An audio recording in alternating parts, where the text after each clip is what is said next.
Welcome to Meet the Press Now. I'm Melanie Zanona in Washington, and if it's Tuesday, voters are voting. And the next couple of months could get increasingly nasty. Right now, 4 states are holding primary races, including in Maine, where Democrats are grappling with a controversy-plagued candidate in a must-win Senate seat. Meanwhile, President Trump is ramping up his baseless claims of election fraud, reigniting fears he may not accept the results if his party loses control of Congress in November. Starting in Maine, Graham Platner is expected to win tonight's Democratic Senate primary, despite months of controversy dogging his campaign. Yesterday, Platner's former political director, Genevieve McDonald, who resigned in October, slammed her former boss in an op-ed, saying, quote, "Graham Platner is not someone who would be good for Maine or good for the country." In that same op-ed, McDonald also raised numerous controversies facing Platner, including recent allegations from former girlfriends of toxic, unsettling, and at times physically aggressive behavior. Now, Platner has acknowledged inappropriate behavior in his past and difficulties with PTSD after serving multiple tours in Iraq. But he has denied allegations of physical violence. His rival, Republican Senator Susan Collins, noting these controversies while speaking to reporters on Capitol Hill today. The allegations against Graham Platner are extremely troubling and serious, and he owes the people of Maine a detailed answer. Still, the swirl of controversies around Platner's campaign doesn't seem to be deterring his supporters on Capitol Hill or in Maine. Earlier today, some voters telling my colleague Ryan Nobles Platner is still the better choice over Susan Collins. It gives me pause, of course. There's no perfect candidate that I'm going to be like, yes, you are absolutely the most perfect human being. We have limited choices, and from the choices that I've been given, I feel like that's the best choice. There's this stuff that's come out against him. You know, when you weigh those things, you think that might be better?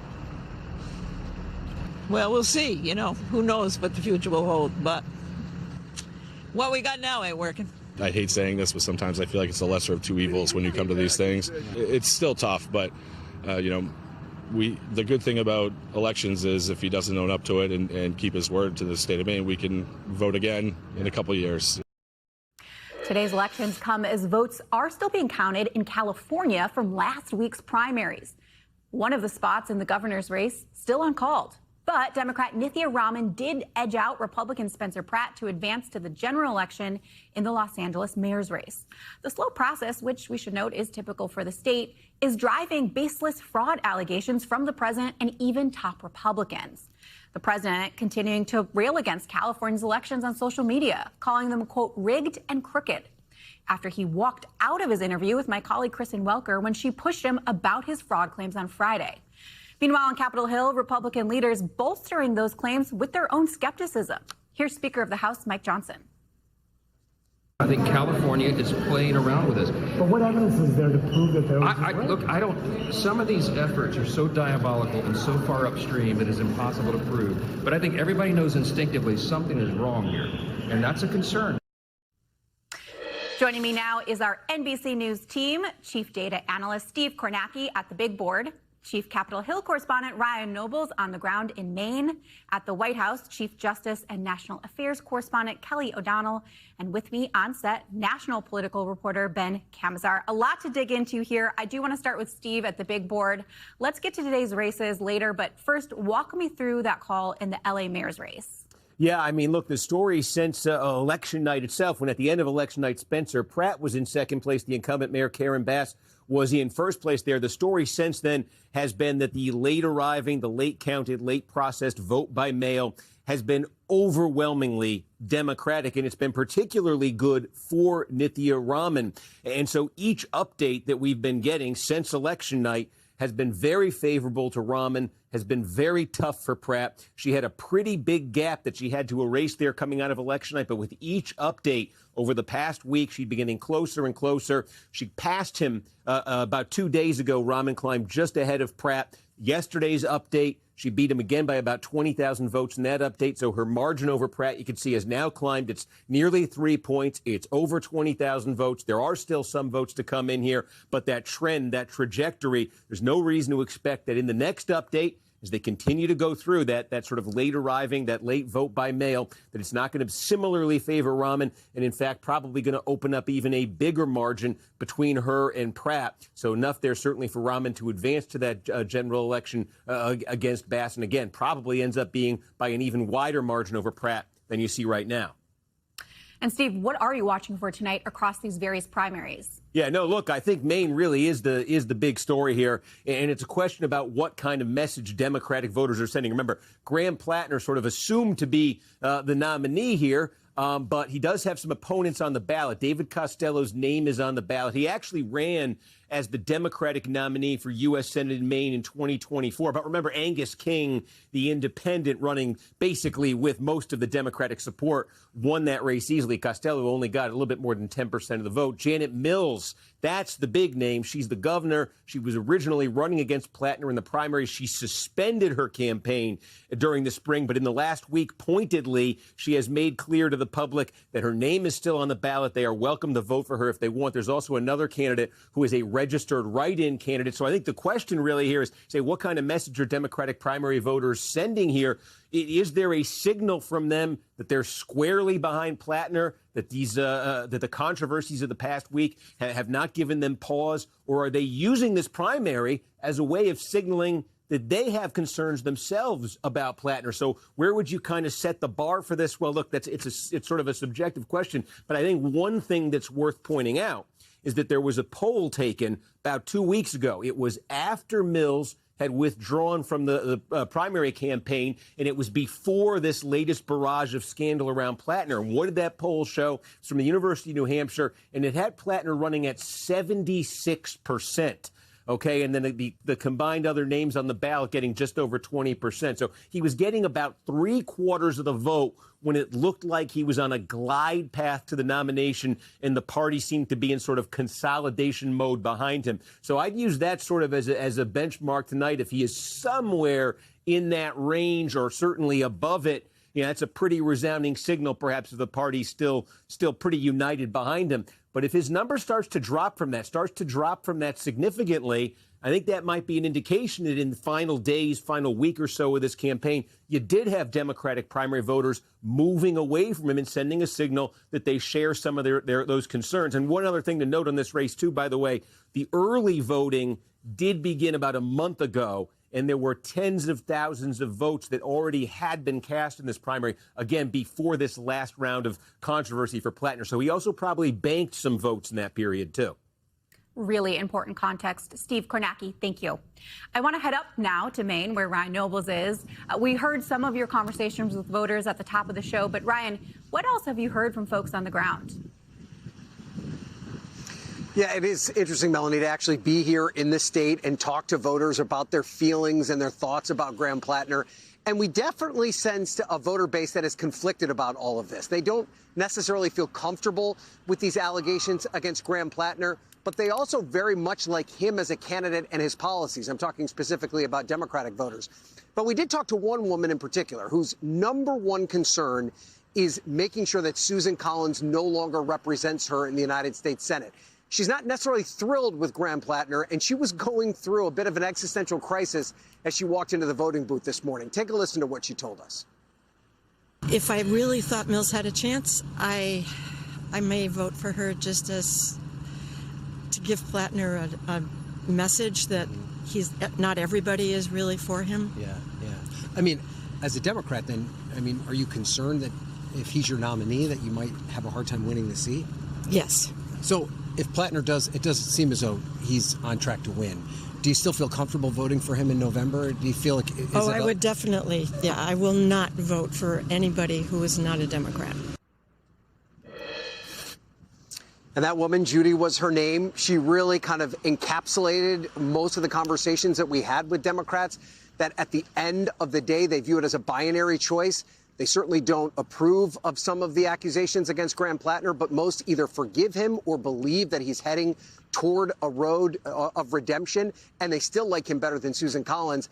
And I'll tell you, Mel, we talked to Judy as she was on her way into the voting booth. Frank Thorpe, our producer, caught up with her afterwards to find out which way she ended up going. she ultimately voted for Graham Platner because she said it was a choice between sending him a message and sending the establishment a message. She felt it was more important to send that message to the establishment. We'll have to see if that's the message that's being sent when the polls close here tonight. Absolutely fascinating. Ryan, looking ahead now, what's it going to take for Platner to beat Collins in November? She's obviously such a proven resilient candidate. Democrats have tried to take her down before. Yeah, and that's the other side of this story, right, Mel? Because the other thing we did was we talked to quite a few Republicans, and they are increasingly confident with every single passing day that the more controversies that surround Graham Platner, the easier the path will be for Susan Collins. You know, the Republicans we talked to said over and over again, Susan Collins has been doubted numerous times in this state. In fact, the last 2 election cycles, Democrats thought that they were poised to kick her out of office, and she won comfortably. They feel that that is the exact scenario that's being set up right now, that because of the issues surrounding Platner and the fact that Collins is a known quantity who has a very specific and deep connection with the voters here, that will overcome any negative feelings about the Republicans nationwide or any particular connection to Donald Trump that Susan Collins may have. Republicans feel confident about their chances here. And that could be a problem for Democrats because Maine is a state that they have to have if they have any hope of winning back the Senate majority. No doubt. Ryan Noble is on a very tough assignment for us in Maine in June. We appreciate your reporting and taking one for the team there. I do want to bring it now to D.C., where it's not maybe as nice as Maine, but we're having a pretty nice day. Kelly O'Donnell is over at the White House for us. I want to dig into some of these election fraud claims. We mentioned that the president is once again alleging that an election is rigged. Kelly, what does that tell us about the president's strategy potentially heading into November? And do you think this is going to be something that he claims in every race where a Republican loses? Well, Mel, it is a well-worn playbook for President Trump to try to raise suspicions about how elections are being conducted. And at times, we see different levels of that strategy. Clearly here, he saw some popular support behind Spencer Pratt. And when that evaporated as the votes were counted, that brings out that discussion from the president about there must be something flawed. What we don't hear from the president is any evidence presented about this. He does not get into the kind of nitty-gritty about the numbers of available voters, what the process is, and so forth. What he is looking to do is to raise those doubts, especially if an election of any type, primary or general, does not go his way. What we don't hear from the president is much discussion of troubled elections when his favored candidates do well. The president also talks a lot about mail-in ballots, even though he has personally used them while he's been president to vote in Florida while here at the White House. But that influx of mail-in ballots that Steve talked about that helped to move away from Pratt and in favor of the secondary Democratic candidate, the president has conditioned many of his own supporters against mail-in ballots. At least he gives that message. So not surprising to see more Democrats using that tool of how to conduct votes as an individual. So the president, well-worn strategy, applied in different ways. This time we're seeing it in California, where he likes to go against especially a well-defined blue state in its state-level leadership and certainly the city of Los Angeles. There was hope that perhaps there was an opening for Republicans given all of the turmoil related to the fires. Apparently that did not happen as the votes were cast and then counted. The president putting this right in his sights. The larger implication is when the president talks about this, will he take any federal action to try to interfere with elections around the country this midterm year? Of course, states manage elections, not the federal government. Mel? Kelly O'Donnell, thank you so much. I want to turn now to Ben Kamsar, who's on set with me here. Let's pick up where Kelly left off about these election denialism claims that we are still seeing from the president, from Republicans on Capitol Hill. How big of a problem could this potentially be in November, especially considering there are so many competitive House races in California? Yeah, I think Kelly hit the nail on the head kind of with the distinction here, right? So first off, rhetorically, we've seen this playbook before. We're going to see it again. We're seeing it play out right now. It is not surprising to see the president raise these claims and try to gin up his base, gin up supporters into, casting doubt on an election without sort of that secondary, giving of the proof. And frankly, he has the grip of Republican lawmakers, so it's going to be hard to see that many of them really taking too much of a step out against sort of the comments that he's been making. But the distinction is, okay, so then what, right? So there's the court of public opinion, or maybe a court of public opinion on his own side, but then is he going to present evidence in a court of law? Because ultimately you need proof in order to actually adjudicate anything and to actually, investigate and make these and actually take action here. So I think that's the big question. We're going to probably hear a lot of talk and a lot of words. Are we going to see proof? And so far we have not seen that. I also want to talk about Maine. Elected Democrats largely sticking by Platner, at least so far. What does your reporting tell you about how Democrats are actually feeling behind the scenes? And do you think there is potentially some red line that could be crossed where they would cut bait with Platner? Yeah, I mean, I think right now we don't see that Platner is in danger. We don't think he's in danger of losing his primary, right? So there's that piece of it. I think a lot of Democrats, to Ryan's point too, it's, a lot of them are trying to weigh this like parlor game, right? Of, well, I really don't want to use their term. I really don't want Susan Collins to be my senator. So what's the best path to doing that? Right now, if Platner's the nominee, it is, expected to be the nominee, and that doesn't change, then a lot of them will probably end up coming home to Platner. The question is, right, this is what we know now in early June. There's a lot more runway here for all of the Oppo books and Republican, a couple blocks away from here at the National Party headquarters on the Republican side. If this is all that's there, maybe Platner can, turn the page here. The question is, what don't we know? And how will that play out? Yeah, and I'm sure a lot of Democrats asking themselves that very question. By backing, though, a problematic candidate in Maine, are Democrats going to come off as hypocritical, especially as they try to point the finger at Ken Paxton in Texas? It's a good question. We saw this kind of with Al Franken, the former senator in Minnesota. There were allegations against him of inappropriate conduct, not physical violence or not assault. It was making inappropriate gestures and inappropriate touching, I believe, if I remember correctly.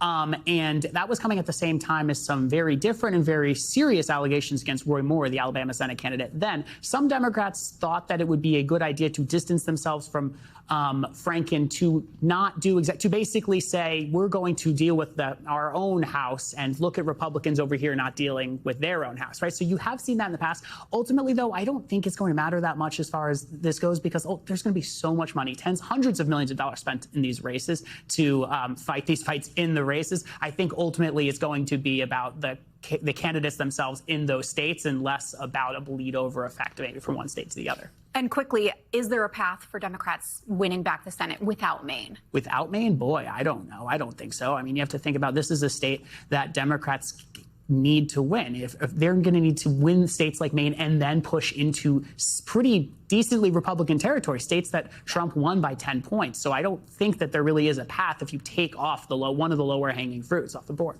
All while needing to defend these seats like in Michigan, which we'll talk about later in the show. Ben, thank you so much. Coming up, President Trump says the U.S. will retaliate after Iranian forces shot down a U.S. Army helicopter near the Strait of Hormuz, leading to the rescue of 2 pilots. We have the latest on the incident and what it means for the war and peace talks. Plus, Speaker Johnson at the White House as President Trump's polarizing pick to lead America's most powerful intelligence agencies puts a key surveillance law in jeopardy. You're watching Meet the Press Now.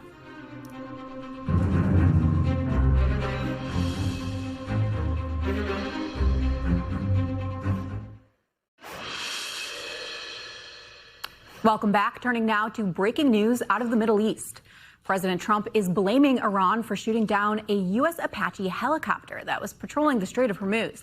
In a post on social media this afternoon, President Trump saying the U.S. must respond. According to the Pentagon, the 2 crew members in that helicopter were rescued within approximately 2 hours by an unmanned boat, a first for the U.S. military. The Pentagon also saying the 2 soldiers are in stable condition. It comes as overnight, President Trump once again appeared optimistic that a deal with Iran is imminent, laying out this new timetable. We're in the final throes of what will be a very, very good deal that will not allow in any way, shape, or form nuclear weapons, etc. And the strait will open up right away. It'll open up immediately upon signing, which could be in 2 or 3 days. Did you say 2 or 3 days or 2 or 3 weeks? 2 or 3 days. You'll be signing a peace agreement? No, we have a good chance of doing it. We should be able to do it in 1 hour, if you want to know the truth. Now, we should note the president has been saying for weeks now that the U.S. and Iran are close to a deal. Joining me now to help break some of this down is NBC News senior White House correspondent Gabe Gutierrez and NBC News senior national security correspondent Courtney Cubie. I want to start over at the White House with Gabe. The president said the U.S. will respond to this helicopter, but do we know what that actually means, Gabe? We don't and at this point. Is he willing to put a potential deal with Iran at risk? Well, we don't know what exactly retaliation will mean. This all just unfolded over the last several hours with the president posting on social media, as you just referenced, that the U.S. must respond. And we've been asking White House officials about what that could look like. No response so far on exactly what the president might do. But we have heard from him over the last several days and really over the past several weeks, as you referenced, that a deal with Iran is close. He said this repeatedly over and over again. That timeline very squishy. And last night, overnight, we heard from the president that it could come in 2 or 3 days. Now, the president has previously tried to make the argument that these back and forth attacks between Israel and Iran were not a violation of the ceasefire. He viewed them as one-offs that did not risk a further escalation. But this is the first time where now the U.S. is threatening direct retaliation by U.S. forces. So it is unclear where we go from here, but we have no indication, Mel, that the White House views this as a major escalation that could restart major combat operations. Gabe, I know you'll stay on top of it for us. Thank you. I want to turn now to Courtney, who's on set with me. What more are you learning about this helicopter crash, and how do these unmanned boats, or sea drones, I guess they're called, actually work? So we know that, in fact, there was an Iranian drone that smashed into this helicopter. That's what brought it down. It's a 2-seater Apache attack helicopter. It went down in the Strait of Hormuz. And that was when this rescue mission, which fortunately both of the soldiers on board are both fine. They're receiving medical treatment. But that was when this rescue mission, turned into something kind of cool. It was one of these sea-based drones that the U.S. military has had operating out of Bahrain now for several years. It's called Task Force 59. The military was able to send these drones out. You can see some of them there. And these aren't tiny little drones like you might think of them. I know that some people probably think it's like a remote-controlled little boat on the water. It's not that. We're talking about 24, 25-foot boats. Yeah, look at that one right there. They send them out. They have the ability to basically scan an area. They use artificial intelligence. Well, they were able to find the two crew. They were floating in the water, in the dark waters in the middle of the night of the Strait of Hormuz. They found them. They were able to get on board, take them a little distance away where a helicopter was able to take them out of the water. And they're now receiving medical treatment. Their injuries are not expected to be life-threatening, though. And this is a first for the U.S. military? This has never happened before? It is. Using these drones in this way. I mean, generally, they're used in that area to establish patterns of life. So they watch the water and they figure out if maybe there's smugglers, if there's, potential terrorists that are moving through the area. We got to spend some time with them a couple of years ago. And one of the things that they were really watching for then were any evidence of Houthi unmanned vessels that were moving through the area. So this is the first time they've been used to save a couple of soldiers' lives. How much does the shoot down increase concerns about the ability to operate safely in the Strait of Hormuz, especially since that has been such a sticking point throughout these negotiations? Iran has been launching drones in this part of the Strait of Hormuz every single day for days now. So this, again, is just another one of the incidents that really illustrates the danger that exists right now with these two militaries that are operating so close to one another in that area. If, in fact, remember, President Trump himself has said that one thing that would make him potentially move back to major combat operations is if U.S. troops are killed. So in this case, very fortunately, they were both taken out of the water safely. But this is exactly the kind of incident that could have one relatively minor incident have major strategic implications with the U.S. potentially returning to major combat operations. And we are seeing things like this happen every single day with these close calls. I also want to talk to you about this other story that we've been following, that you've been covering. David Rush, the CIA officer who had $40 million of gold bars in his home. He's accused of creating a fake top secret intelligence program. Talk to me more. What do we know about this program, and how is it even possible that he was able to create it without raising any suspicion for so long? As we peel back the onion of this story, it is just more and more fascinating how this guy was able to get away with this for so long, not just fabricating his background and getting everyone around him to believe it, but getting to this a relatively senior level in the CIA. And then now what we're learning, this is according to reporting from Dan DeLuce and Gordon Lubald, our colleagues, is that he was able to create this made-up special access program because of the nature of a special access program, basically it's so secretive that only people who know about it are on a need-to-know basis. And he was able to convince several of his CIA colleagues to be a part of this made-up phony program, and then they were able to take millions of dollars, as you mentioned, 300 gold bars, more than 30 Rolex watches, $2 million in currency. They were able to take it all potentially for his own personal gain. I mean, as we unfold this, it's just remarkable what he was able to do at the U.S.'s top intelligence agency, the Central Intelligence Agency, for years. Wild, crazy stuff. Courtney, thank you so much for that reporting. Up next, why Vice President Vance wants his administration to launch a criminal investigation into his former VP rival. That story's next on Meet the Press Now.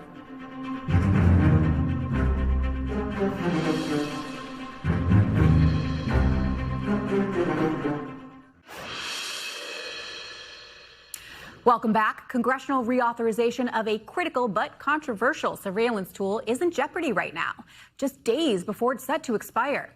A bipartisan deal for a long-term extension of Section 702 of the Foreign Intelligence Surveillance Act, which allows the government to spy on foreigners outside the U.S. without a warrant, fell apart over opposition from Democrats and even some Republicans to the president's appointment of Bill Pulte, a Trump ally with no intelligence experience, as acting director of national intelligence. I think the announcement last week really complicated our ability to move forward on FISA. I am concerned that we let FISA, that events would allow FISA to go dark at a time when we need to have heightened intelligence and our ability to gather in a way that's going to keep us all safe. Is Pulte qualified for that position in your view? I think that is the challenge that we have in front of us and why it has caused the complications with FISA. After a meeting today at the White House, House Speaker Mike Johnson would not answer questions about the president's plans for Pulte and instead accused Democrats of putting politics ahead of national security. They were working on a bipartisan, bicameral solution to extend FISA, and then political games began. And so the Democrats are now have taken a hostage on this, and they're suggesting that they might not advance it.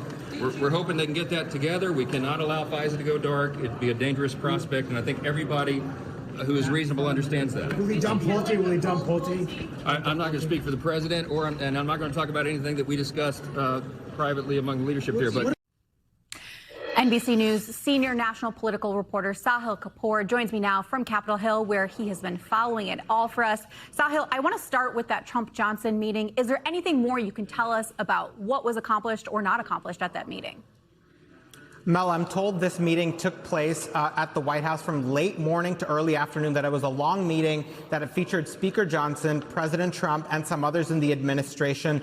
Now, the details are a little bit murky there, but as you just heard, Johnson made the case for extending FISA Section 702 when speaking to reporters after he got back. He said they cannot let it go dark. He called it a productive meeting, and he very notably declined to say when asked whether the president will dump Bill Pulte in order to secure the Democratic votes. He called those private conversations. That is, of course, the big roadblock here, and the fact that Johnson didn't simply take that off the table, which he likely would have if Trump conveyed as much, says that this is very much a live ball, and the administration appears to be considering a whole host of options in order to find the votes to move FISA Section 702 to reauthorization ahead of its expiration this Friday.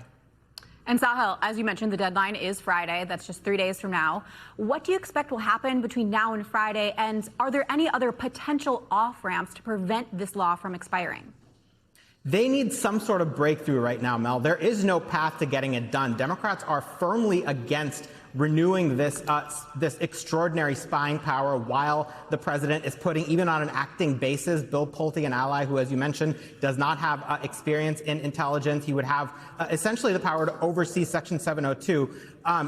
The House Minority Leader, Hakeem Jeffries, called this a hand grenade tossed by President Trump into already sensitive negotiations. As you know, there's been a longstanding tug of war between national security hawks and privacy hawks about whether FISA Section 702 needs reforms in the form of requiring the administration to get a warrant in order to sweep up any data they collect as part of this process on American citizens. Meanwhile, you've got John Thune, the Senate Majority Leader, Republican, who just said moments ago that he is encouraging the White House to pick a permanent successor to Tulsi Gabbard for DNI. He thinks maybe that'll unlock the vote. It's not clear to me right now that Democrats are going to be placated by a potential separate permanent successor, as long as Bill Pulte is going to be in there, even on an acting basis at this point.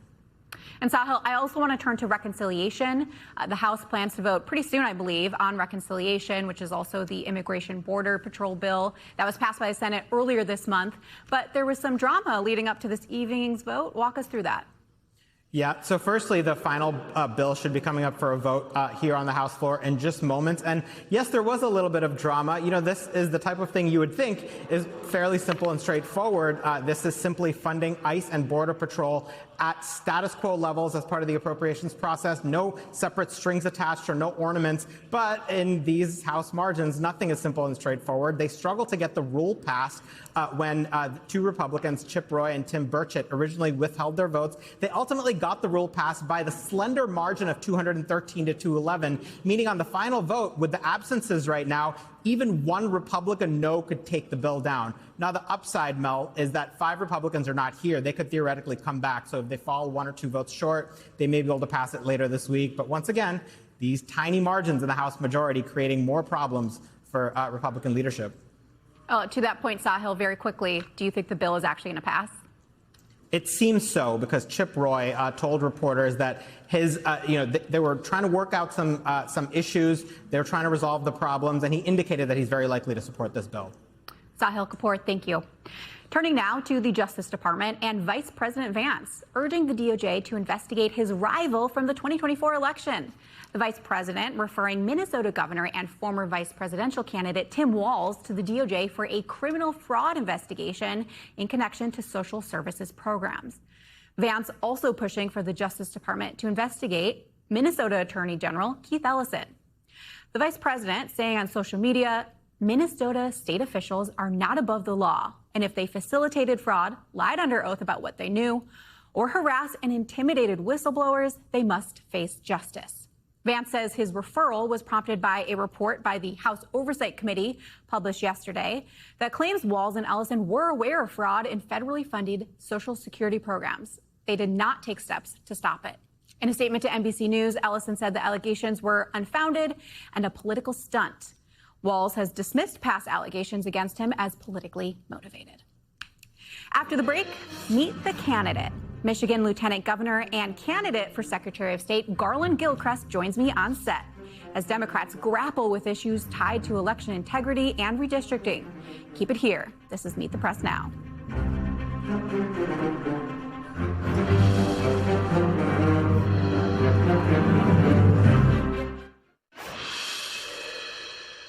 Welcome back. As President Trump makes claims of election fraud in California's primary election without offering any evidence, Democratic candidates fear it could offer a preview of what's to come in November's midterms and are preparing for the possibility that their own races could be challenged. Earlier this year, the president demanded that elections be nationalized and specifically called out Atlanta, Philadelphia, and Detroit for holding what he alleged to be rigged and crooked elections, again, offering no evidence of fraud. Joining me now is Michigan's Lieutenant Governor Garlin Gilchrist, who is also running for Michigan Secretary of State. Thank you so much for joining us. There's just so much to discuss with you, but I do want to start with the election fraud claims, especially because the president has singled out Detroit before. What is your reaction to hearing these new claims that the president is making in regards to the LA mayor's race? It's the same old with Donald Trump. As a Detroit voter, it is offensive to me that he always challenges election results that he doesn't like. And it's not an accident that he targeted black cities in particular. It's part of this broader project nationally, redistricting away black members of Congress. This is a generational assault on just votes, voting, and voters and democracy around the country. And we as Democratic leaders in states, we cannot stand for it. And frankly, as the next Secretary of State of Michigan, I won't stand for it. I won't tolerate, someone trying to usurp the Constitution, to take away our state's authority to manage and oversee our elections and make sure our voters can vote and have it count. He also sued Michigan a number of times over the 2020 results. He's warned that legal threats could come in the future. What specific concerns do you actually have about what could potentially happen in the future? They're certainly going to continue to be creative and aggressive legally, but I'm concerned about the fact that in 2020, Trump, his allies, they were literally banging on the windows and the doors where ballots were being counted in the city of Detroit. And I expect them to get, more violent and more dangerous. So we're preparing for those kind of realities with federal agents and just, again, people who are just doing Trump's bidding, coming in and trying to wreak havoc in Michigan. How can you stop that? And are you prepared for the possibility of federal agents, for example, being sent into places like Detroit? We certainly have the most aggressive legal strategy that you've ever seen, and I'll carry that forward to make sure that we can try to preempt any action that they will take. But we're ready for people, community organizations, attorneys, but also sort of the state police, local law enforcement. We're ready to make sure that federal agents don't take away Michiganders' rights by standing in the way of them and their votes. Is the legal aspect of this, is that enough, though, to stop something like this? That's we need to meet them wherever they are. So when they brought people to try to, again, bang down the doors where people were getting their votes counted because they were so worried about how people in Detroit voted, then we have to meet them in the streets too.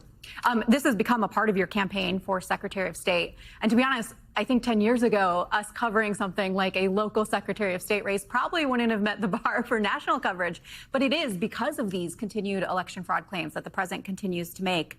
So in the race, you've defended the right to vote. But what does that actually look like to you, and how does that differentiate you from the other Democrats in the race? Well, look, Michigan is a state that matters. We are decisive in terms of presidential elections, and who is running the election in Michigan in 2028 is the person who gets elected in 2026. And I'm going to make sure this stands tall for, again, votes and voting and voters in our democracy. And what sets me apart from my MAGA Republican opponent is he is a Secretary of State that will do whatever the president says to be responsible and accountable to the president, rather than being responsible and accountable to the 10 million people who call Michigan home, and responsible to our voters and making sure that they can have their constitutional rights protected. I will defend that legally. I will defend that using the bully pulpit of my office and telling the story and being just more clear and can tell the truth more aggressively than they're going to lie about the elections. We've seen how aggressive this president is lying about the election. He lies about the Detroit results more than any other election. He cannot tell the truth, but we can tell the truth more aggressively than they can. You mentioned redistricting.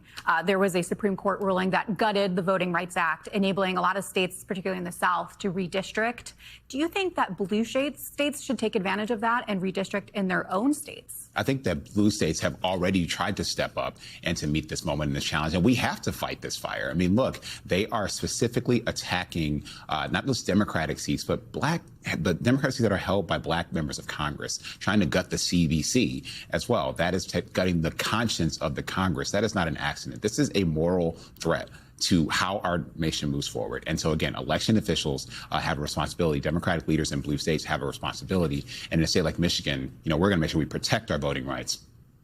I want to ask you about Michigan's Democratic Senate primary. There are 3 very different candidates in the race. I know you haven't weighed in, but there are some Democrats who are saying there's concern about electability, general election electability for some of these candidates, and that you elect someone too progressive or too far left, it's difficult to win in a state like Michigan. What is your response to that? Do you think there is a risk of elevating someone who's too far progressive and out of step with the general population? I'm going to support who comes out of that Democratic primary so that we can win in November. And I believe who comes out of that primary is going to be someone who is directly responsive to the needs, concerns, and the energy of Michigan voters. So as a candidate for Secretary of State, I won our Democratic convention by pulling together a broad coalition of progressives, of business-minded, of young people, of seniors, a more broad coalition than anybody else has been able to put together in Michigan.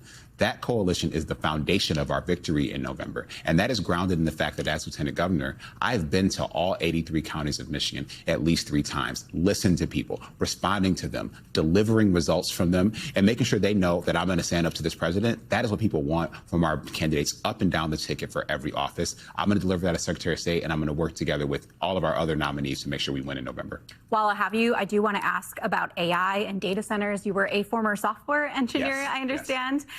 Would you support a moratorium on more data centers? Look, I'm the only software engineer who's elected statewide in America right now, and I will be as Secretary of State. And we need to make sure that these companies don't come in and bully our communities. What makes me as upset as with the data centers and their environmental impact and the concerns that are real about that is the fact that these are some of the biggest, richest wealthiest companies with some of the smartest people, but their tactic is bullying small communities and punking them into taking data centers. That is not acceptable. They need to respect the people that live in these communities where they want to put their huge buildings and listen to what they want and their concerns instead of being so arrogant. Like it's an illustration of how corporate power bullies people, and that is unacceptable. We live in a democracy where voters should get to choose how we move forward, not what's happened just with corporations will. So you think there should be a ban then? I think we should really make sure that those citizens are not coming to our communities by bullying.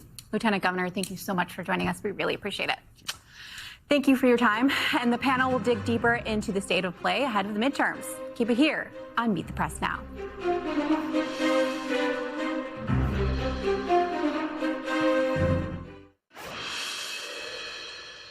Welcome back. Joining me now is the panel. NBC News senior congressional reporter Scott Wong, Democratic strategist and founder of Solidarity Strategies, Chuck Rocha, and Republican strategist Annalise Keller. Thank you all so much for joining us. We have a lot to dig into, but I want to start with what we talked about at the top of the show, which was Maine. Scott, of course, all eyes on Graham Platner.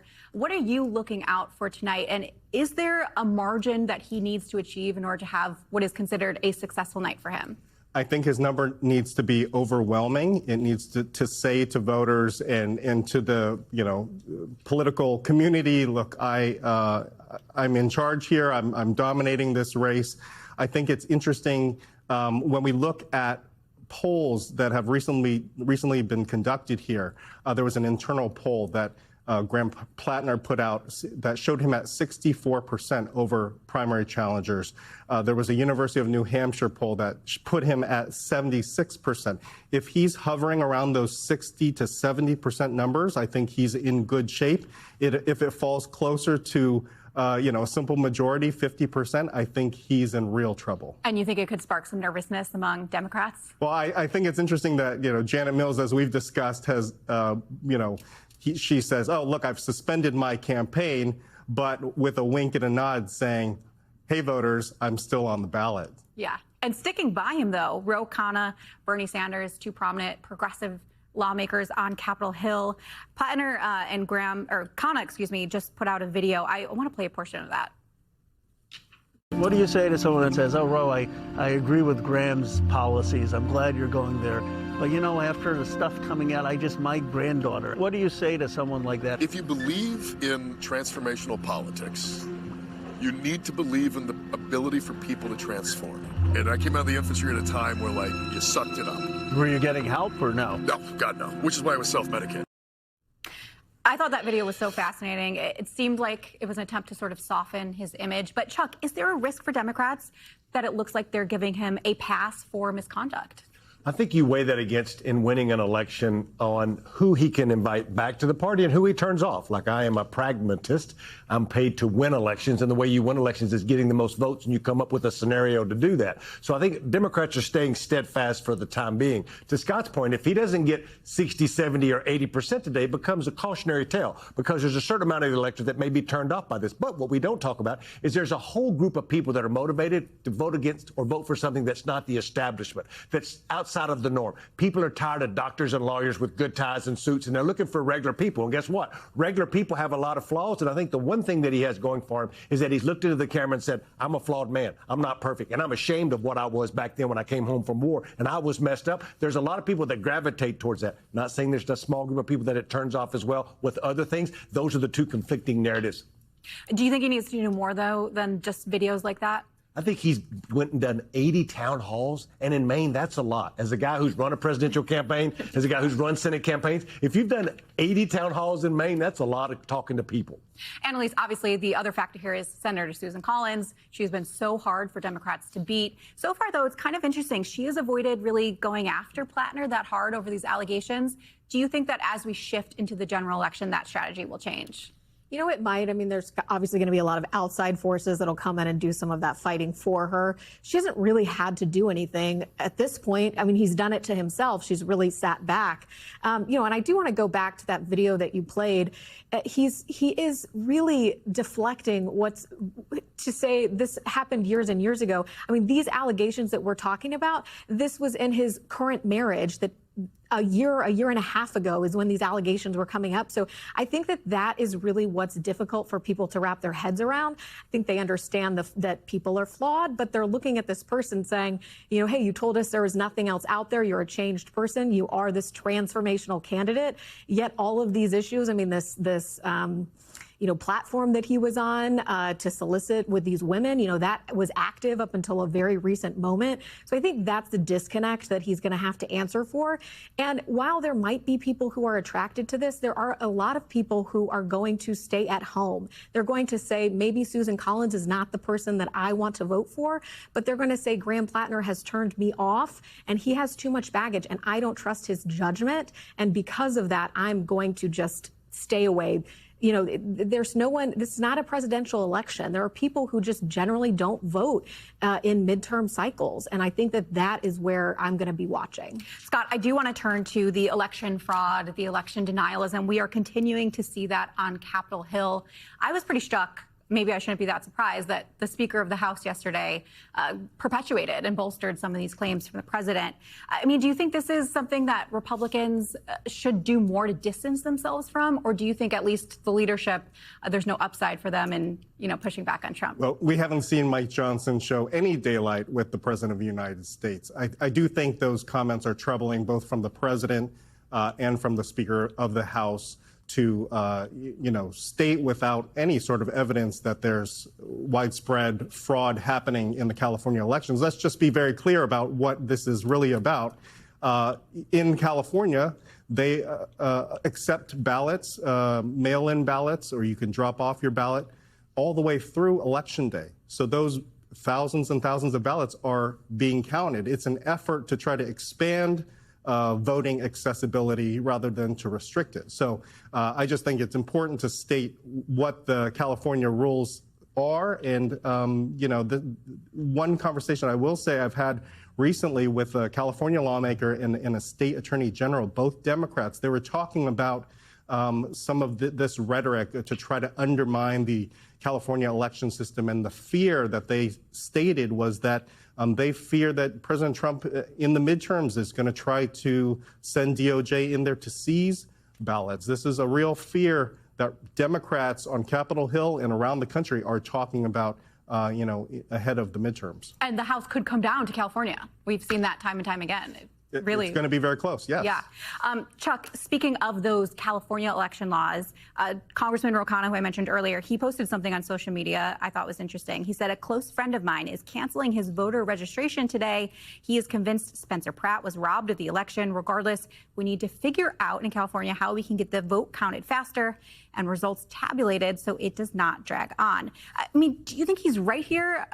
Or do you think more needs to be done in order to speed up and shore up trust in the election process? There's always more that can be done as a guy who looks every night at election night like tonight on what's come in, where'd it come from. We want to know as soon as possible. And especially in California, where they have a lot of money and they love to brag about being the fourth largest economy. But there's no saying on the farms where I grew up in East Texas about what's going on right now with Donald Trump. And if you lie long enough about having a horse, eventually somebody will buy you a saddle. And that's what he's guaranteed on, is he wants to lie to the people so much that people will believe him. Not everybody, but enough of them. To Scott's point, leading into the midterms, Republicans are going to lose in the midterms. We just don't know how much. But if they lose by a good bit, he wants to turn to the camera and be like, just like by-election, just like California, it's all rigged. And that's what we're leading into that nobody's talking about.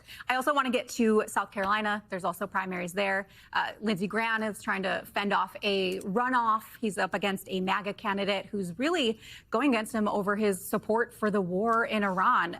Annalise, what are you looking out for? And do you think that Graham can fend off this challenger from his right? Yeah, I'll be watching that race. I'll also be watching the governor's race. I do think Lindsey Graham probably holds on. It will be, curious to watch. Obviously, South Carolina is an extremely red MAGA state. So, look, I think that does say something to where his policies have been coming down with respect to Iran. But I'm especially watching the governor's race. I'm very curious Where to Nancy see. Macy's running? It is. There's about 5 candidates there right now. She's polling low double digits. I don't anticipate her making the runoff. She has not been endorsed by President Trump. She's indicating that it's her support for releasing the Epstein files that has led to, sort of the fracture between her and the president. But I also think it's underappreciated that Henry McMaster's has a lot of sway with President Trump. Of course, he's the former lieutenant governor and then governor, and who I think leaned a lot on President Trump to ensure that his selected endorsement there in South Carolina. So I think Pam, she probably has the best shot, but of course there'll be a runoff there. One of many races we will be watching tonight. Thank you so much, Chuck, Annalise, and Scott. Thank you for joining us. We're back tomorrow with more Meet the Press Now. And there's more ahead on NBC News Now.